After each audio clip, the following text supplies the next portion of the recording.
फंसना चाहते हैं। हम जहाँ हैं, हमारे चारों विधायक वहाँ हैं। कल तक 12 बजे तक हमारे 2 विधायक जो बाहर हैं आ जाएंगे। हमारे राष्ट्रीय अध्यक्ष भी कल शाम तक आ जाएंगे।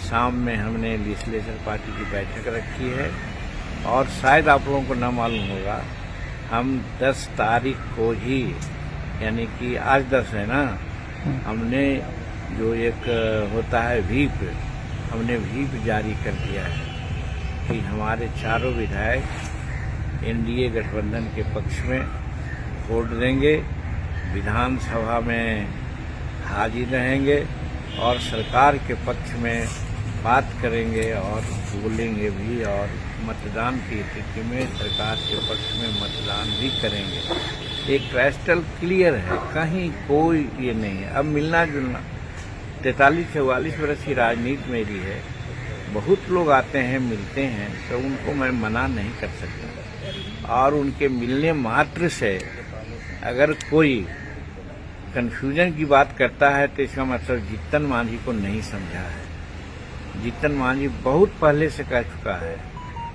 हम गरीब हो सकते हैं लेकिन बेईमान नहीं हो सकते हैं। हम जहाँ हैं वहाँ रहेंगे और पत्थर के खूंटा की तरह से अंत तक रहेंगे।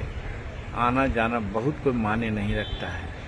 और नरेंद्र भाई मोदी जी एक से एक बढ़ के काम कर रहे हैं। आज आपने देखा 3 महानुभावों को, चाहे कृषि का मामला हो, किसान का मामला हो, या आर्थिक जगत में विकास का मामला हो, इसमें स्वामीनाथन जी को, हमारे चौधरी चरण सिंह को, और फिर हमारे इनको नरसिम्हा राव जी को इन्होंने जो दिया भारत रत्न, ये काबिल तारीफ है। सही समय पर सही निर्णय उन्होंने लिया है और इसके चलते हम लोग माननीय नरेंद्र भाई मोदी जी के प्रति एकदम झुकाव है और हमारे समाज का झुकाव है। याद होगा कुछ दिन पहले हमने अपनी पीड़ा कही थी कि महर्षि वाल्मीकि जी के नाम से कुछ नहीं है, तो आपने देखा आज संसार का अच्छा से अच्छा पर्यटक स्थल के रूप में अयोध्या डेवलप हो रहा है, जहां रामलला की प्रतिमा का प्रतिष्ठापन हुआ है 22 तारीख को। वहां हवाई जहाज गिरने के लिए एरोड्रम बना है और उस एरोड्रम का नाम रखा गया है महर्षि वाल्मीकि एरोड्रम। ये सब क्या है? ये सब गरीबों के प्रति सम्मान की बात है। भगवान राम सबरी के पास सूखा खाए थे। 12 तारीख को हम लोग हर हालत में एनडीए के पक्ष में रहेंगे, वोट देंगे और जो नीतीश कुमार जी के नेतृत्व में सरकार बनी है उस सरकार को हम लोग हर हालत में मदद करेंगे। इसलिए कोई कंफ्यूजन नहीं हो, इसीलिए आप लोगों को हम बात करने के लिए बुलाया है। माले के विधायक की तरफ से सर क्या ऑफर दिया जा रहा था? अब देखिए, बहुत सी बातें होती है जो नहीं कही जाती है। माले ही के क्यों आए थे? कल अवधेश सिंह भी आए थे, परसों वो अलहाज साहब भी आए थे और कई एक लोग, सैकड़ों लोग आ रहे हैं। तो आने से क्या होगा? हमारे पुराना संपर्क रहा है सब लोगों से, हम मना नहीं कर सकते हैं। आते हैं, उनको उचित जवाब हम लोग देते हैं और हम लोग कोशिश करते हैं कि वो लोग हम लोगों को साथ दें। अभी के संदर्भ में, क्योंकि एक ही जुमला जो मैंने कहा कि नव जमींदार हैं वो ज्यादा खतरनाक हैं पुराने जमींदार से, तो नए नव जमींदार को कभी भी हम पनपने नहीं देंगे। ये हमारा मोटो है।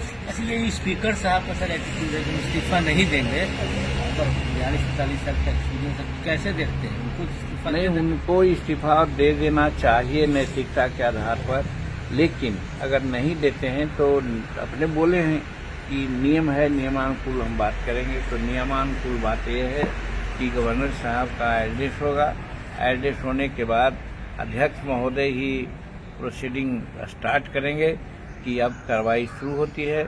उसी समय सत्ता पक्ष की तरफ से कहा जाएगा कि महोदय आपके प्रति अविश्वास प्रस्ताव पर नोटिस दी गई है, आज 14वां दिन है और इसी के समर्थन में 38 विधायक खड़ा हो जाएंगे।